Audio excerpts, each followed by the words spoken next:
When a sweet Christian lady fell in love with a charismatic preacher, it was a match made from heaven. He had an awesome voice, singing hymns, and she was a great pastor's wife. However, the dark truth started to be revealed as their honeymoon was cut short due to the mysterious illness of the preacher.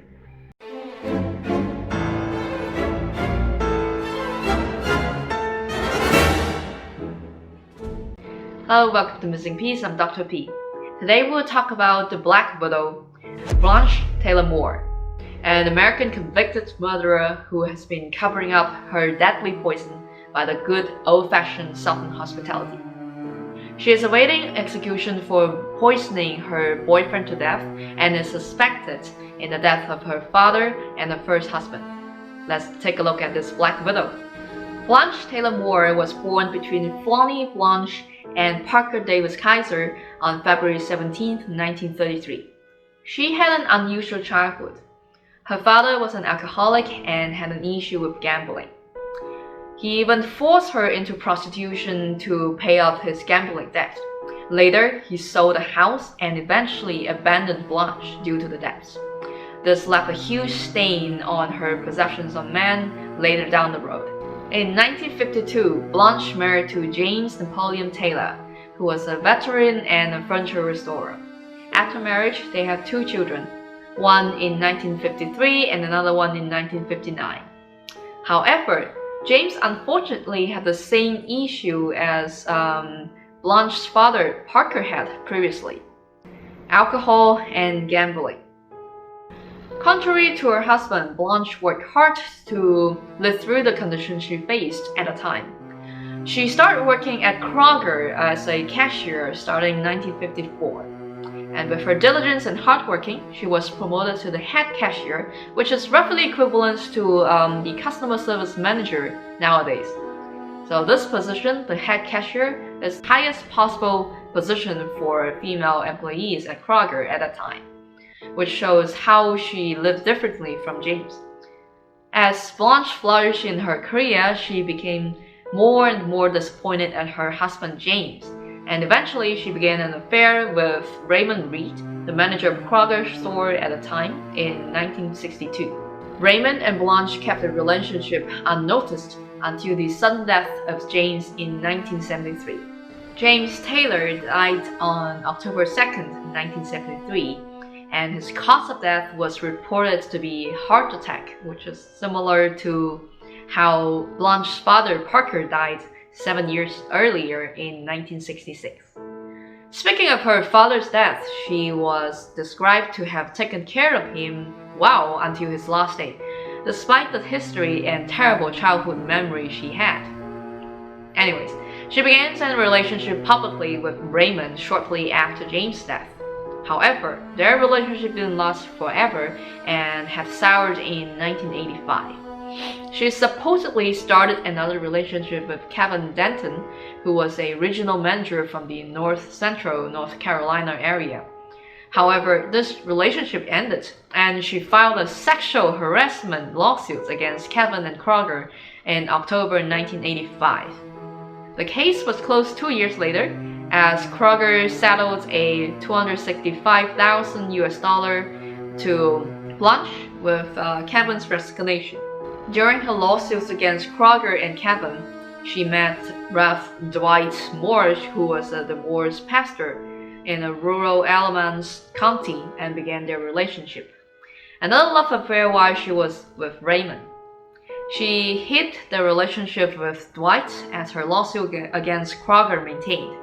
She claimed that she was completely alienated and antagonistic towards men and has not been able to have any meaningful social contacts with the opposite sex, which is clearly not true. She has been having a few love affairs from time to time with different men. In 1986, Raymond started to have what was initially diagnosed as a case of shingles. It is a viral disease characterized by painful skin rash and blisters in particular areas. Raymond was soon hospitalized in April that year, but unfortunately died on October 7th, 1986. His cause of death was Guillain-Barré syndrome, which is a muscle weakness caused by an immune system attacking the peripheral nervous system. During the acute phase, this disorder can be life-threatening. Again, similar to James' death, she started to see Dwight publicly shortly after Raymond's death. The death of men around Blanche appeared to be more than coincidence as it continues to repeat. Anyway, Blanche and Dwight love each other and plan to marry. But Blanche developed breast cancer in 1987, which pushed their marriage date to a later time. On April 19, 1989, Blanche and Dwight were married and planned a honeymoon over a long weekend in New Jersey. But while in New Jersey, Dwight became deathly sick and they decided to come back home. Blanche did her best to rush him back to their home in North Carolina. While coming back, Dwight was caught up into a ball in the back seat of the car and vomited over and over. She drove straight to the hospital in Burlington, where doctors became immediately concerned over the 55-year-old Dwight Moore's condition. The symptoms that he had were numbness and neuropathy in his hands and feet, nausea, vomiting, diarrhea, shortness of breath, and excruciating pain all over the body, and his health continued to deteriorate. She was on the threshold to death. After a few days, he was transferred to the North Carolina Memorial Hospital in Chapel Hill for further treatment. Despite hospitalization, Dwight's conditions got worse, threatening multiple organ failure and death. So Blanche told the doctor that Dwight has been working with herbicide in their yard. Doctors, after discussion with the hospital toxicologist, ordered a toxicology screening to check for herbicide poisoning. The results came back on March 13, showing Dwight had 20 times the lethal dosage of arsenic in his system, which is the most arsenic found in living patients in the hospital's history at that time. Luckily, Dwight had a particularly robust and strong constitution and survived through the poisoning, but didn't fully regain full sense of his hand and feet.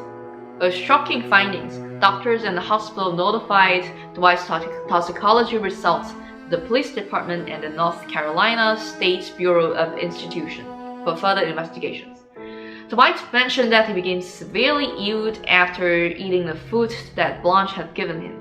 Additionally, a former boyfriend of Blanche, Raymond, who died from the Guillain-Barré syndrome, exhibiting similar symptoms to the arsenic poisoning.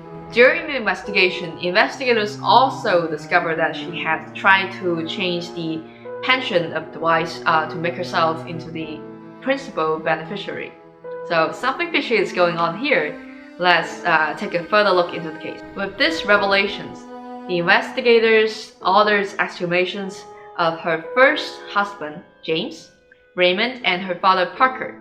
And the subsequent autopsies all showed an elevated level of arsenic in their bodies.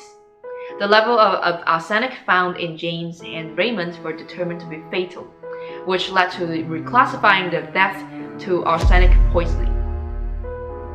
This raises a question: why didn't the hospital where Raymond stayed test or identify this unusual arsenic level?